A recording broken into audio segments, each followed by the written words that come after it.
Good. So when I show those caricatures, that's one thing I wondered about Aguinaldo, how he was drawn, and it just, which I find appalling. But I want to be clear about it, because someone first mentioned this, and Tom, we're going to go through the reasons of imperialism again. And social Darwinism, and this was a very racist time in American history. That was not the reason for imperialism. That was the justification. We want these things. Remember, imperialism is for profit. And so we want to go back and justify it. But this is problematic, because when people in the Philippines see stuff like that, or wherever it might be, Cuba or whatever, they might look at that and think, all Americans are like that, which, as we know, is not true. Just as all Americans might look at that and think that's the way Filipinos are. And so that's where you start getting these generalities and stereotypes that can be really quite damaging down the road, as they are now. Speaking of that, what was that addition to the Monroe Doctrine that came out of this, saying the U.S. can intervene everywhere? Yeah. The Roosevelt Corollary. Yeah, the Roosevelt Corollary. And what was the first country, island nation in Central America where the United States would kind of use that, take over their finances, etc.? The Dominican Republic. Then you might see it. The actual name was Santo Domingo at that time, but Dominican Republic is what we call it now. And so we went through big stick with that. What treaty ended the war? The Spanish-American War? Yes, we're having another war today. Of course, it's the Treaty of Paris. And how much did the United States pay for the Philippines? Yeah, we're not doing this for empire. It's a lot of and it's not like this wide wage plan. It was just like, well, we want to look a certain way. There could be lots of reasons to justify wealth, or just we want to look a certain way. So when did we get to big stick? We got to this. We get to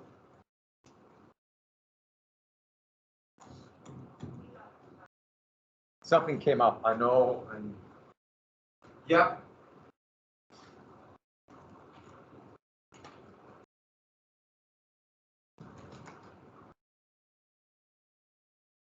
So we got United Fruit, didn't we, in Chiquita? Mining. Do we get to this? So a lot of mining, agricultural, other agricultural interests, a lot of mining. Mining would be huge, especially tin and nickel for the new steel mills. But one more thing we have to get down. What kind of governments does the United States want in Latin America? Do we want democracies or do we want dictatorships? Closer to dictatorships. And the reason why is because we knew that people might vote to kick out things like this friendly Chiquita-shaped banana. Would that work? Chiquita-shaped banana? Okay, that made no sense what I just said, but just go with me. Yeah. Now, so like the government the U.S. would support in Mexico for 80 years was essentially a one-party state. Sure, they had elections, but there was one party, one choice. So not really much of a democratic republic.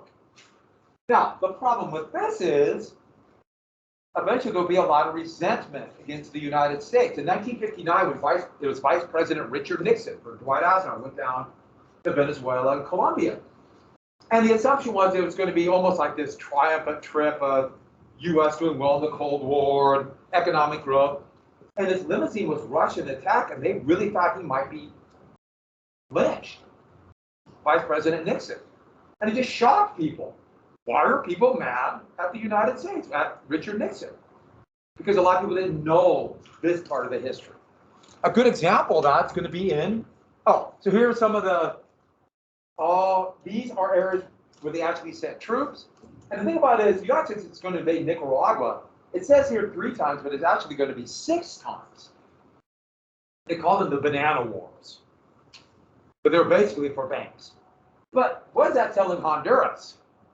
You better toe the line. So you don't necessarily need to invade. And the U.S. is going to have a military intervention in Mexico 3 different times in this era. And all over. And so with that, Nicaragua is a classic example. The U.S. is going to invade 6 different times. And these are Marines in Managua. And they went in there for banks. Yes, it was a little bit about United Fruit, but the big thing was to make them pay back their bonds. And so U.S. banks loved this. And these are United States Marines, and they're in Managua. And what kind of flag is that? They're carrying a pirate flag. Okay, maybe some might thought, pirate flags are cool. They're smart. They know why they're there. You seize all the banks are the very first thing you do when you get into a country. There's a reason why you're doing it. To send that money north. They were calling themselves pirates. The most decorated soldier in the United States military up to World War II was a general by the name of Smedley Butler. Yes, his name was Smedley.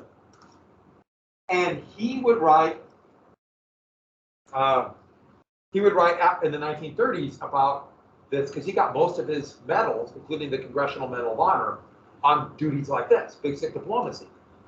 And he basically wrote saying, I was a gangster for the Wall Street banks. He knew what he was doing. By the way, he's a guy who, and he said, I was part of it, did some pretty bad things. When he was on part of the invasion of Haiti, the same thing happened. He wrote about it, and that's how come Americans knew about something called, you might have heard of, zombies. That come from General Smedley Butler, of all things. No, he was not saying I'm going to start zombies. He just mentioned Haitians talking about zombies. So at that, the Panama Canal is another example. So the beautiful Panama Canal. Has anyone been to Panama?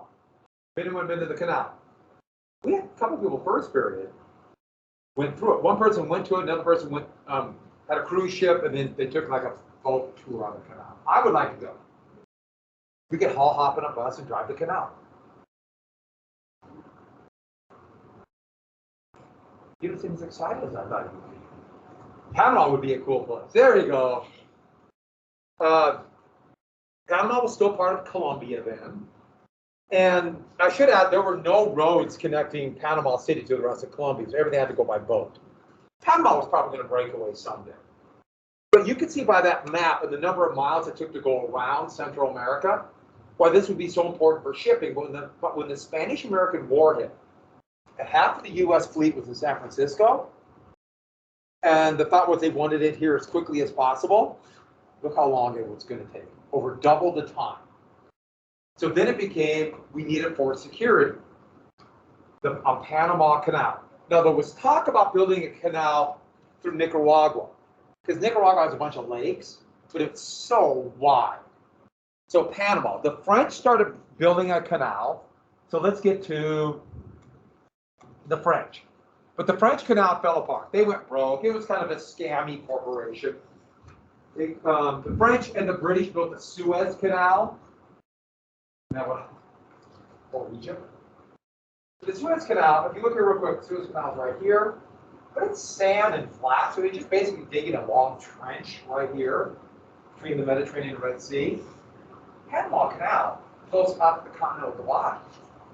It's a very thin but high peak.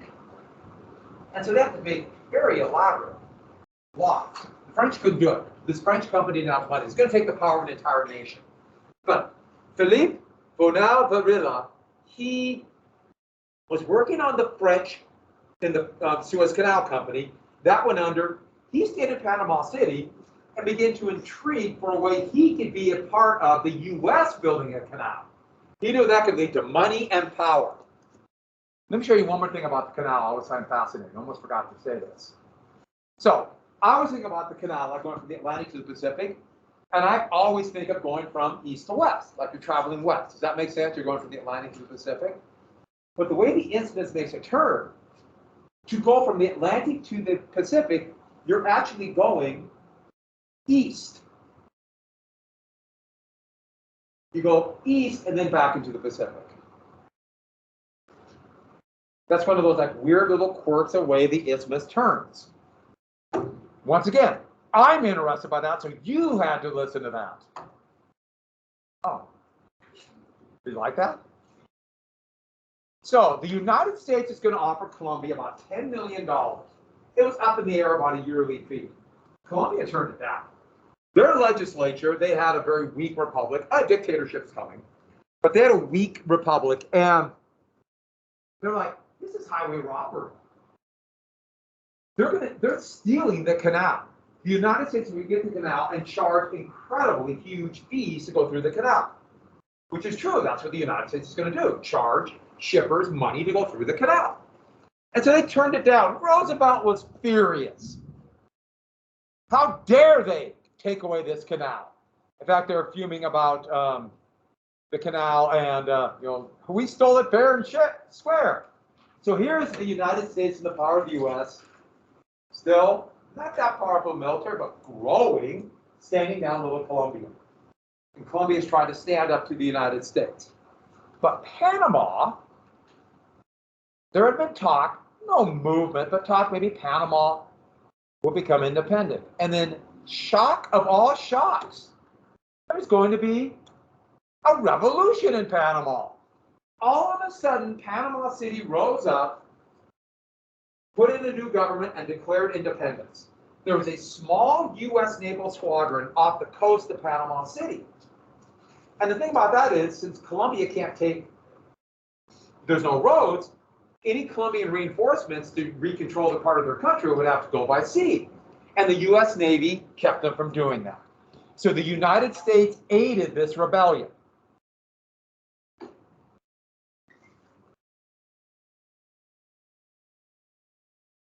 Now, the United States claimed that we just did it because we're helping freedom fighters fighting against Colombian tyranny.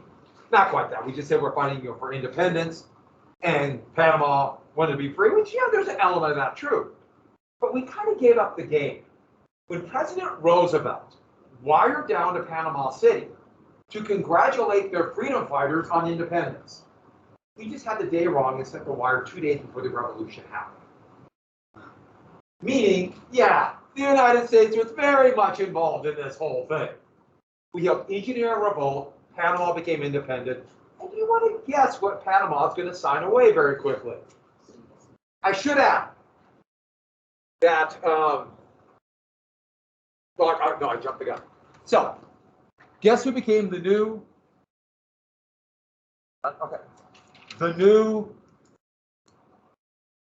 foreign minister of Panama? Does his name look familiar?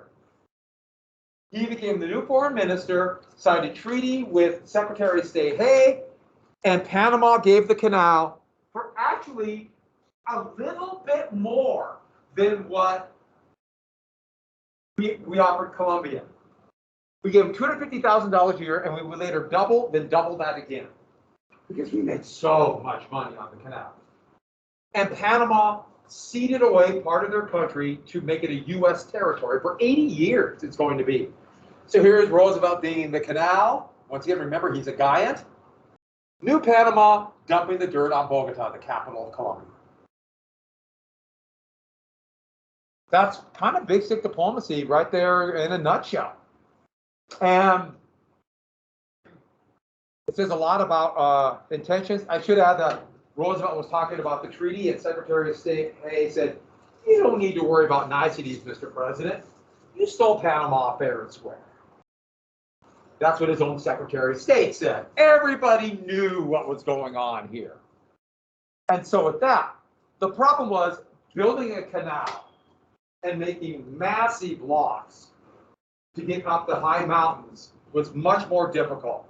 The first American workers didn't really have a plan, didn't have heavy equipment. Eventually, William Gultos of the Army Corps of Engineers took over in 1906, organized it using more Panamanian workers, rotating American workers through, a lot more heavy equipment, and the canal began going. They started working in 1904, but they really didn't start building until 3 years later. But they weren't done until 1914, and these are not easy to make, but a remarkable engineering feat. But the other problem is when they first sent the American workers down, the same thing happened in Cuba. What happened almost immediately to these workers from northern latitudes when they got down to Panama? Yellow fever, malaria. 2 U.S. Army doctors, one in Havana, one in Panama. Reed was in Havana, Gorgas in Panama. On their own, began looking into why the yellow fever and malaria was spreading so fast. They assumed it was some kind of germs in the air. By then, they knew about germs in the air. About the 1870s, that's when they started, like the surgery, wear masks, because they knew about that. And they were pumping carbolic acid into like operating rooms to kill any germs, which is actually kind of shocking. They would do that looking back at it, but it did kill some of the germs, pre-antibiotics. So they just assumed it was germs in the air. Well, what did they find? What was transmitting yellow fever and malaria? Yeah. Mosquitoes. Yeah, mosquitoes were carrying the virus. And when they found out, how do you get rid of mosquitoes? You get rid of standing water. So like in Havana, they got rid of all cisterns of water, standing water, just so they difficult to lay eggs. What do you do about swamps? Well, I'll show you a picture. They went through with thousands of men carrying tanks of gasoline and spray bottles. That's Gotos right there. And they covered any kind of swamp or standing water with oil. Thus, oxygen couldn't get there, and they killed everything in there. Oh yeah, I know. But it limited the mosquitoes at a horrific cost. But they still kind of do that. And sometimes they would light it on fire, but usually just cover it with oil. So this oil slick on it. And so with that, here's Roosevelt going down, and this is actually 1906. I put that in 1904 when in construction. He's the first American president to leave the continental United States while president. The first one. Now, he never actually left the United States. He went from New Orleans down to the Panama Canal by boat, and the canal zone was a U.S. territory. So technically, he never left the U.S., but he left the continental U.S. First one in American history. Who'd be the second one? Woodrow Wilson, when he would go negotiate the treaties that would end World War I. He went to Europe. And so here's the actual canal. He's down on one of the big steam shovels right there, literally steam powered. So here's where the divide is. And they got to go up a couple hundred feet and cut their way through the mountains. And it would be finished in 1914. There were a few lakes here, so they could just widen that lake and go through here. But an absolutely remarkable technological feat. The United States would get a significant amount of money. This would be highly controversial, but in 1980, the United States would let Panama have the canal back. But the U.S. maintained that we can intervene anytime we want to protect the canal. So, for example, when there was a president of Panama in 1989, a dictator by the name of Noriega, that the U.S. helped put in the power, but then we decided we didn't like him, partially because he was laundering drug money. The U.S. invaded Panama under the guise of protecting the canal. That's in 1989. Noriega still alive and in prison, federal prison in Florida. But let's get to one of the problems, though. It was relatively wide, but as technology changed, it got to be relatively narrow. So here's a World War II era battleship. That's actually the USS Massachusetts, which is now a floating museum, ironically in Rhode Island, but just go with it. You can go visit the Massachusetts. I visited it. Okay, I like things like this. Battleships are really cool. They're obsolete now, but they're really cool to look at. Anyway, look how close, look how narrow it is. So that limited the size of U.S. naval ships. After the war, they started making carriers that were too big, and eventually, the canal now, there's two canals. The old canal, and then see what the red line is? That's a almost twice as wide canal that Panama runs, but the U.S. investors did help too. So here it says, infectious diseases celebrate the opening of the Panama Canal in 1914. It's the onion again, because who killed President McKinley? A wild boar, correct? It wasn't a boar. What was it? A rhino. Who was the anarchist who killed President McKinley?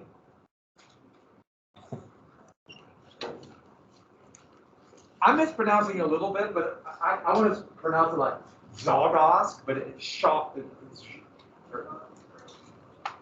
Jogosh. Jogosh. By the way, World War I had just begun, and I love this one. Belgian forces halt German advance using cream-topped waffles. Okay, moving on. Belgian waffles are delicious. So after President Roosevelt tapped dubbed his economic imperialism as dollar diplomacy, implying we're giving up the big stick, even though it wasn't really different. It was definitely pro-U.S. business, U.S. investment, U.S. business, especially banks, but others. Here, for example, the new telephone and telegraph company, AT&T, just starting out, or steel companies, etc., for mines. But the plan was they wanted stability. How do you get stable, mostly dictatorships? Get them into debt. The United States would encourage them to borrow money, then use their debt as a hammer to control it. We'll help you pay back your debt. You do this, this, this, and this, and this. Open up these mines. Open up this. Open up this. You sell off your water. You know, that kind of thing. So, control via debt. The water, yeah, that happened. That happened in Bolivia. It's actually kind of a big deal. And so, water, we tend to drink water. It's a big deal. And they still intervened. They still sent in the Marines.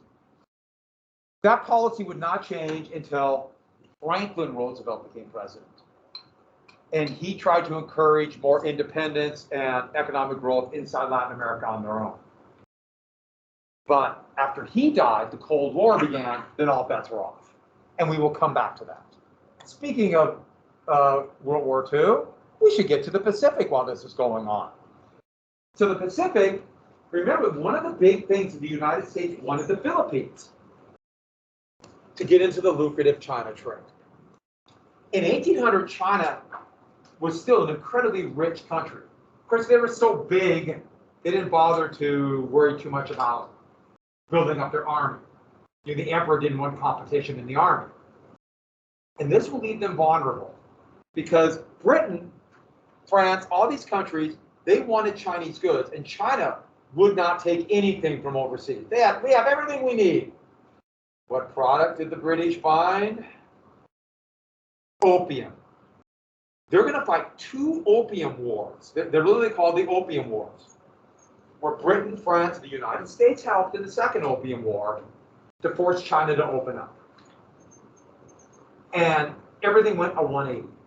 China, by the end of the century, was completely broke, decrepit. There have been 2 massive civil wars, and one called the Taiping Rebellion.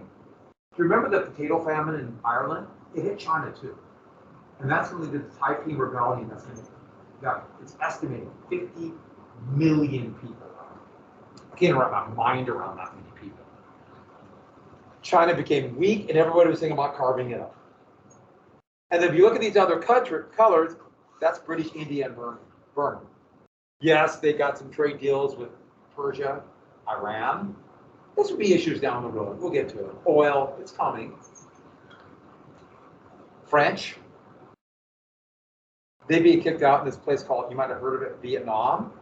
This will be an issue down the road. Dutch colonies, today it's Indonesia. I wonder if this will be an issue down the road. Yes, a huge one, aka World War II. Japan had colonized Korea. Russia was moving into Manchuria, Mongolia, and everyone's kind of surrounding China, including the United States. And so China went from being rich and wealthy to literally teetering on the edge. So China, remember back in 1887, just to review, the United States would pass their first anti-immigration bill, the Oriental Exclusion Act. It was about Chinese immigrants, but it was called Oriental. That weird term came from medieval Europe, when all maps in Europe oriented to Jerusalem, aka the East. And so the East was called the Orient. I know that doesn't really make a lot of sense looking back at it today, but that's where that term comes from. Maps of medieval Europe, they drew Jerusalem as the center. That's why.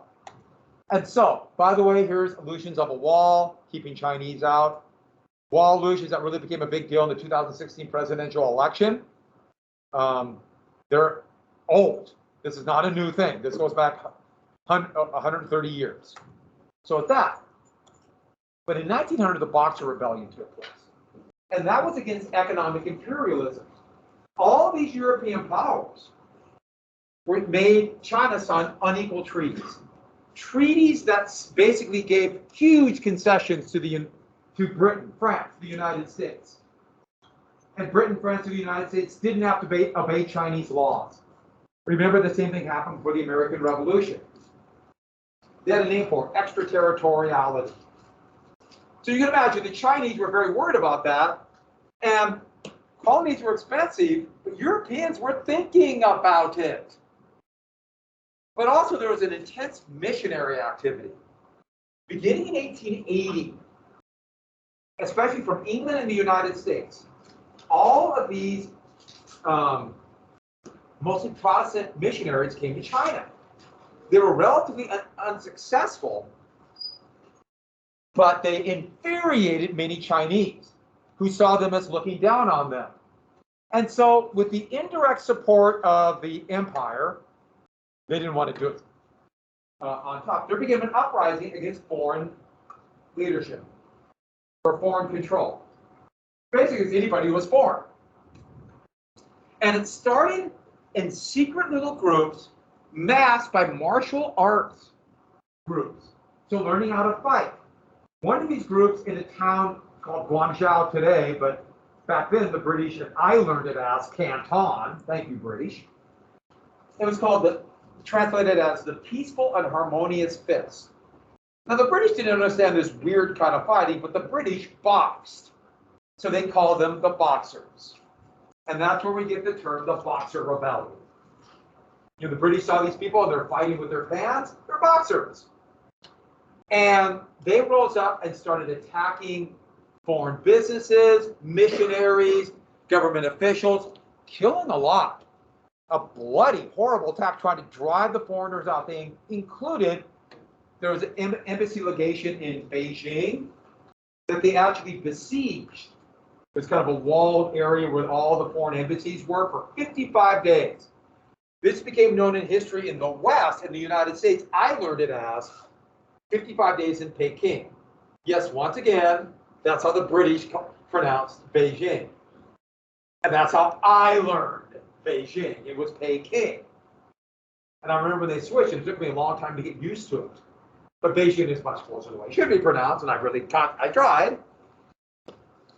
But every once in a while, it will slip out. You have to give me a break. Every once in a while, I'll say things like Czechoslovakia. You know, that's been gone for 30 years. And I still, in my mind, I think of East and West Berlin. When I was your age, it was East and West Berlin, not Berlin. There was East and West Germany. There was the Soviet Union. Things were different. So, with that, eventually, all the great powers intervened and sent troops, including the United States sent some Marines and U.S. Army soldiers. Japan sent a huge number. Britain, Germany, Russia, I mean, all the great powers. This one shows the embassy legation, and here's U.S., Japanese, and British.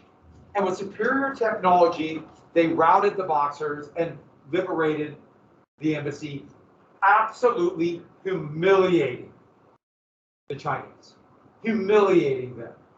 To this day, China talks about the Opium Wars and the Boxer Rebellion. They remember those. They talk about them. Never again will we allow that to happen. If you want to know about a lot of Chinese actions, it goes back to this humiliation. China was great, and then what happened? And we will go back to this kind of dreamy world that China was. And they're trying. China's changed a lot in just the last 20 years. Well, the United States, especially after what happened in the Philippines, didn't want anything to do with any colonization, but they wanted to exploit China too. They had proposed something called the Open Door by Secretary of State John Hay. Most of the European powers poo-pooed it, but then the Boxer Rebellion, they're like, okay. And what they agreed is we'll all sign unequal treaties and we can all equally exploit China. And up to the 1937, the United States had sailors and gunboats patrolling the Yellow Sea and the Yellow River and the Yangtze River, patrolling them to protect American trading rights. But so did Britain, and that's yellow, Japan, Germany, Russia, France, all of them came in to equally exploit China. Oh, they talk about open door all the time. So my brother's an economist. He had to go to China a lot before COVID for work. A lot, all the time. He would go to almost every city in China. And the other thing he said is how more and more totalitarian has become in the last 10 years. Now, every time you go, there's secret police everywhere, watching you, listening. You never know who the secret police is. So with that, everything is great. But they'll ask him, my brother, all the time, about what did you think of the open door? People in the United States, for the most part, that seems so long ago and so foreign. He's asked all the time. Now, my brother knows what happened. He can talk about it. He also, I should know these things. I'm going there. But he's asked all the time about this. He's asked about the Opium Wars. He's asked about the Boxer Rebellion. They have not forgotten. It is on the tip of their tongues all the time. That's one thing when people talk, or Americans look at China, it's sometimes easy to forget what they're thinking about. Never again will we be humiliated like that. And so this resentment will build. Part of the growth of of communism as a popular movement in China in the 1930s, eventually winning a civil war in 1949, would be we are not going to allow foreign imperialism again. Now it's a totalitarian corporate state, but they still talk about it. Here, though, is a cartoon showing the United States standing tall over China, kind of like it's protecting it from the great powers going to cut it up. France, Russia, Britain, Austria, Germany. Now, Japan was still considered to be, well, they're not as superior. They're not in it, but my favorite is, that's Italy. They really wanted to be a great power. We're trying, and they would become a great power. Italy is an incredibly powerful country today. Not as powerful, obviously, as the United States, but they were so divided. They're a new country, too. Italy wasn't a country until 1863. So with that, what about Japan? Japan was becoming a great power, and this is actually remarkable. In 1859, Japan was basically a feudal state. There's only one place they opened up to foreigners. Nagasaki was a harbor. You might have heard of Nagasaki. We will come back to Nagasaki. But in 1853, a small U.S. fleet, the U.S. Navy was tiny compared to, let's say, Britain, France, or anybody of the great powers, but a small U.S. naval squadron under Matthew Peril. Commodore means like a temporary command. And there's a painting of Perry right here. Sailed into Edo Harbor, Tokyo Bay, and demanded the Japanese open up, basically for whaling boats. And the Japanese felt bullied, but at the same time, they had no choice. This is going to trigger a 13-year civil war in Japan, and eventually lead to Japan deciding we have no choice, and this is what we have to get. Force Japan to open and modernize. And Japan's going to spend the next 30 years, literally, those in power, forcing Japan to modernize. Industrially modernize their government. Their government and their navy would be based upon the British system and the British Navy. Their army based upon the German army, as quick as possible. So Perry has an interesting reputation in Japan. They kind of revere him because it's him that made Japan a great power. By the way, Japan's thinking if we don't modernize, we're going to be colonized. And those ships proved it to them. We can't handle it. I should add, before was the age of, you might have heard of the samurai. And the samurai would be defeated in the Civil War. Here's Perry. This is him from a textbook. Now, it's from the 1990s, but I can't imagine it's significantly different. So that's a picture, a Japanese drawing of Perry. Do you remember that picture of Tecumseh I showed you way back? And now, since the United States so greatly respected Tecumseh, they gave him features of like he was of European descent. Japan's doing the same thing, aren't they? Since they greatly respected him, they're giving him Japanese features. In Japan, this was an intensely racist time. They became very racist against people who were not Japanese. Part of the reason World War II was so horrific, it was such a racially charged war. I mean, the United States still had Jim Crow. The United States was very racist in Japanese. Some of the propaganda is shocking. And Japan was the same way. Part of the reason it was so awful. That's pretty interesting, isn't it? The attitudes are all over. Obviously, not every Japanese thought that. It just, this feeling was growing. So with that, so let's get back to Japan. Japan would defeat China in a war in 1894. But people thought, oh, they beat an Asian power. China was on the decline. But in 1904, Japan is going to fight against Russia over Manchuria. If you're not sure, if you look over here real quick, that's Manchuria. Manchuria never really considered themselves part of China. And Russia was going in, and Japan was going into Manchuria. Most of Korea was a Japanese colony by then. They took it from China back in 1894. Yes, there's a very complex relationship between Korea and Japan. Korea really doesn't like Japan. And so, Japan and Russia were kind of duking it out for here. And Japan did a surprise attack on the Russian naval base, a city they called Port Arthur then. A surprise attack, a night attack. No declaration of war, no warning, just attack the small Russian fleet there. I'm sure we have nothing to learn from that. I'm sure there's nothing to get from that at all. But that did knock out the small Russian fleet there. Now the Russians they're starting to build a modern navy. The problem with that is, where were their ships? Here.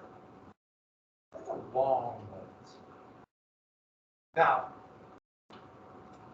Britain and Russia were kind of competing for control of this area.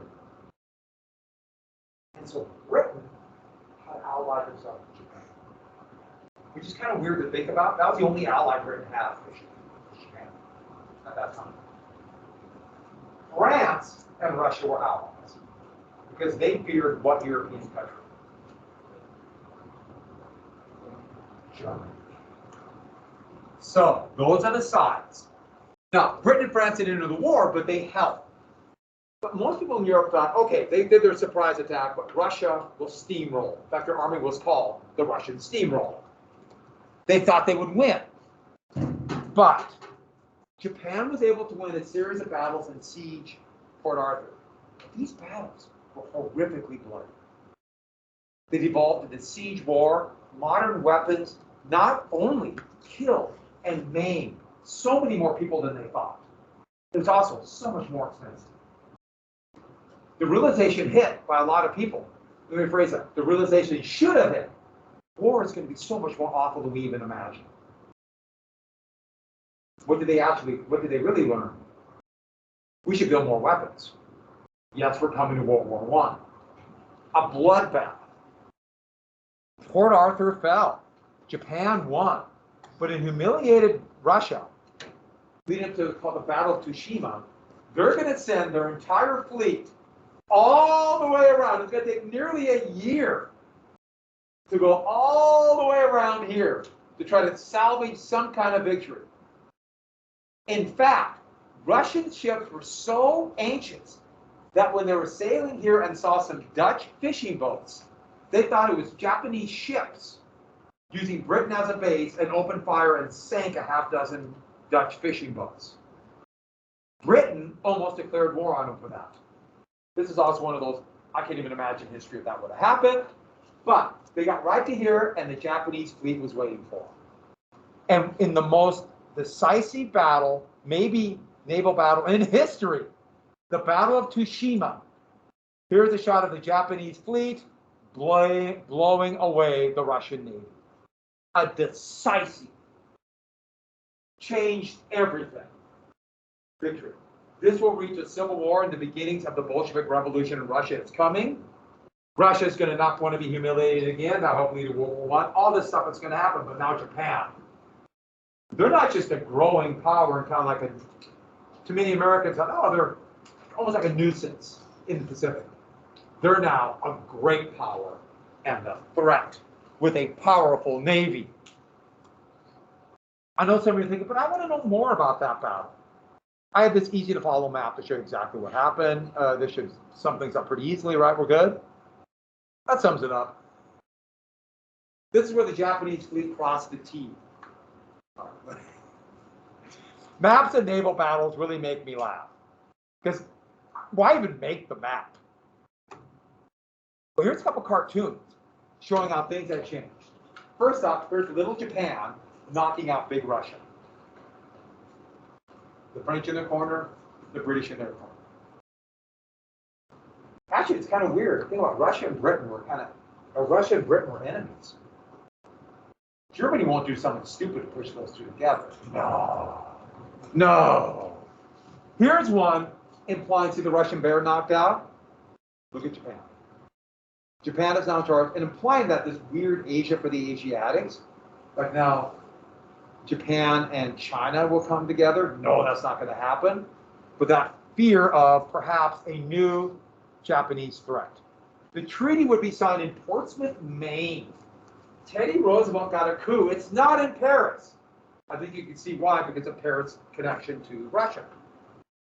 He would win the first Nobel Peace Prize, President Roosevelt, for getting the peace conference there. But Japan is going to feel cheated. They thought they should have got more spoils of war, aka hunks of Manchuria. They didn't get it. And they felt humiliated. Humiliations grow and burn and fester.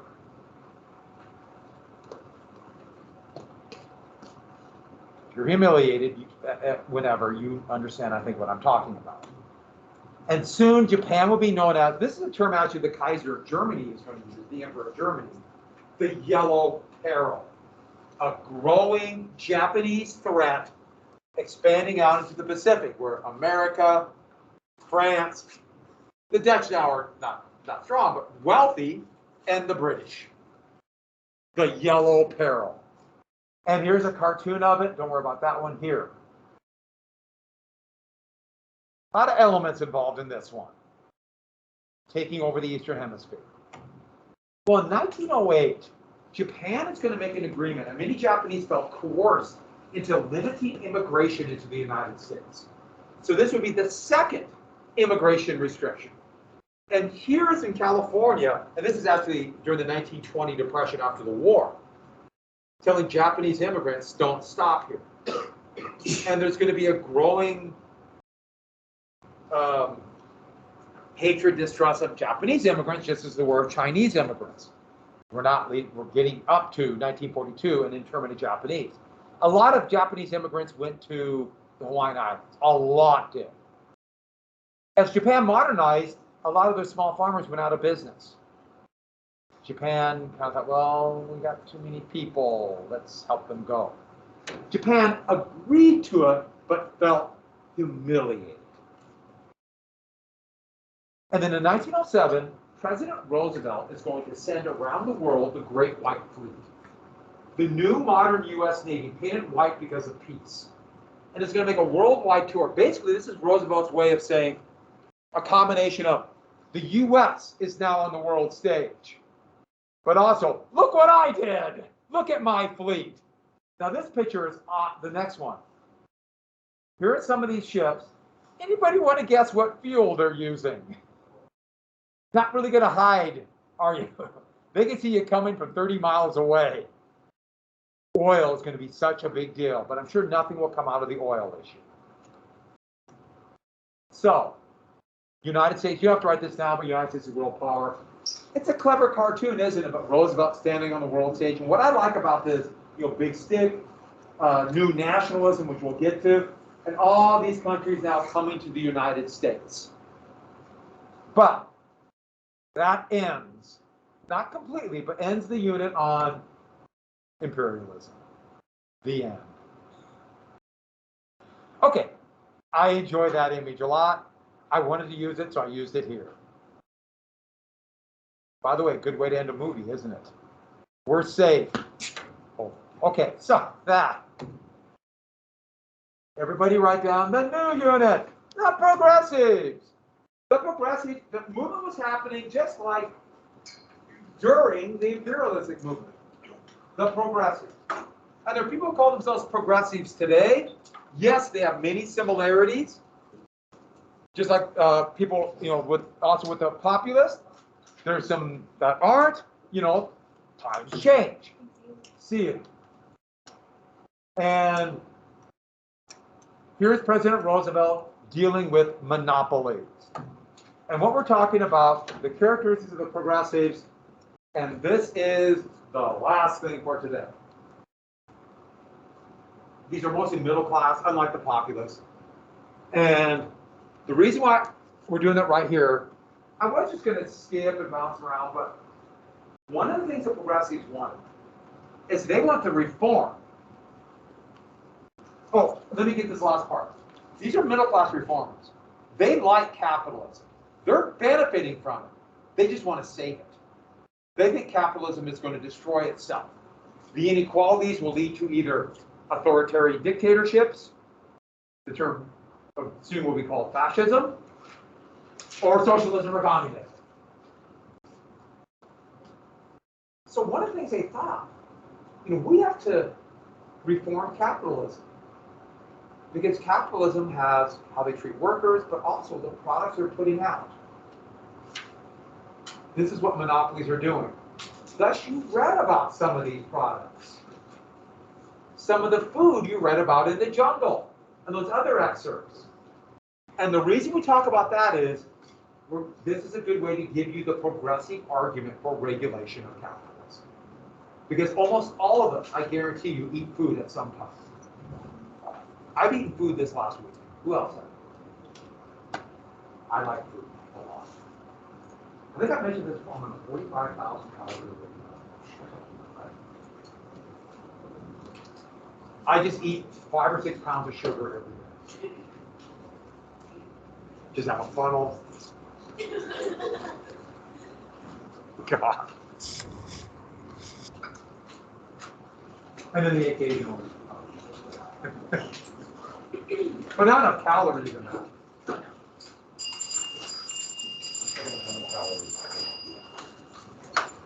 Okay, it's 100 calories. But I figured it'd have like 5 servings. Here, see that? Yeah. Like you get a candy bar that says 3 servings.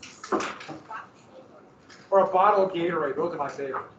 3 servings in one bottle. How's the leg? How much longer? I don't know yet. We can fix it in here. I was thinking. I have a stapler. Yeah, we'll see you. Goodbye. Have a good day, everybody. Round me fine work. Thank you. Take your head. Yeah. Yeah.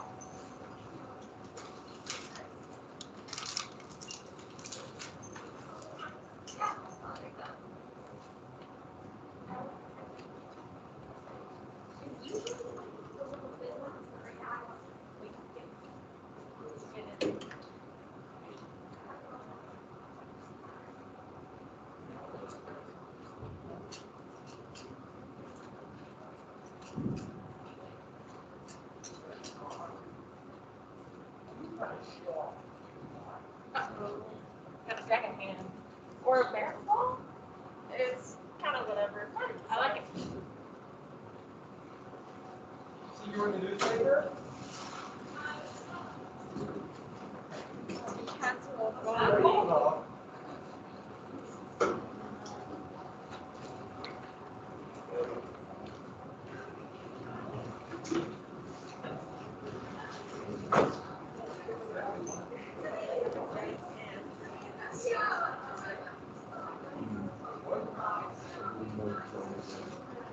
I have nothing to throw. I know.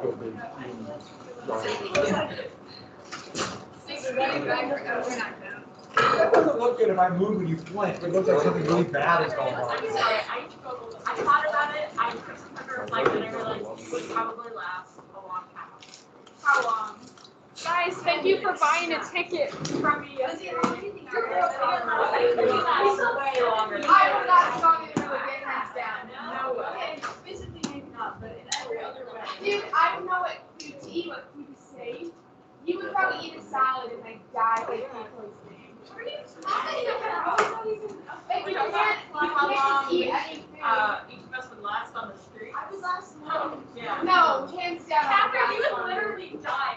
It's like, I you would would not. die. I'm so freaking good. You Yeah, don't you would understand. still by that. No, I wouldn't.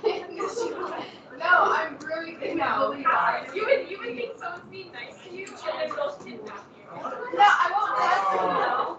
I won't like follow them into a dark alley. I'll just trust them otherwise. They're like, oh, do you eat an apple? Then you probably get in the car. No, you would most definitely accidentally get kidnapped. But you I would was not not too much doing of that. that. I'd be too good. Yeah. No, no, you guys don't Really? get So it. how long have you been I over would be here? so good. It's not even in my house. Yeah. I would be living in a house and living in a house. Why would you want to live in You're on the streets. You're living on the streets. You're not homeless. You're on the I mean, on on the the streets. streets. You're homeless. That's not what we meant. We meant like. No, we meant on the streets. No, we did mean homeless. Yeah. No, we were not homeless. I was thinking like Italy, just going to random country. Just where South America. No, like Peru. I survived Peru. Oh, America. Yeah. Like those are probably Dallas and Dallas or New York. Oh, I bombed Dallas. How long was Okay, that? I lived in New York. A guy was walking to the hockey game one time with my family. He's raw as shit. And I was like, she's like, and asked her money. Like, and it was in another area on the way to the hockey. You don't think she get kicked? I didn't do anything. We were just walking and he wanted money. My dad didn't. He's not scary. It's kind of like, oh, that's. And they're not out of shape. And then what? My dad gave him money. Well, we had a cop car. There was over in What do you think about this?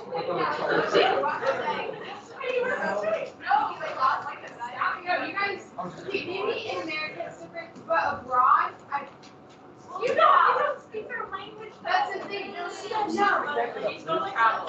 no, but the thing is, I'm Off saying, the if all wall. the people that speak the language, I would like to fake it, man. I have good news for you.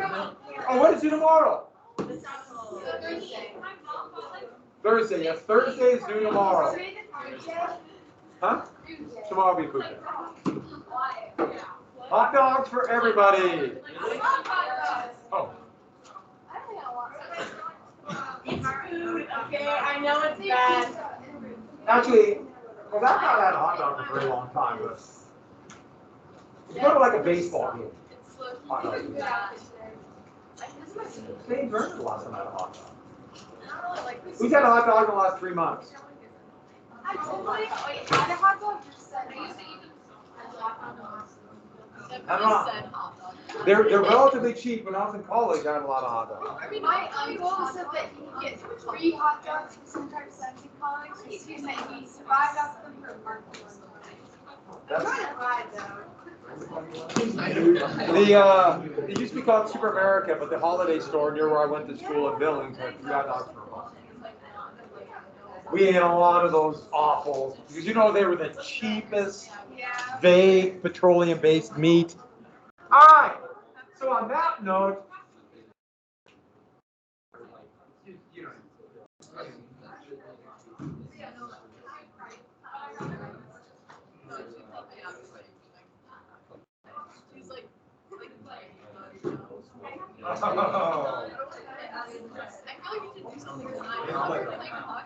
all right.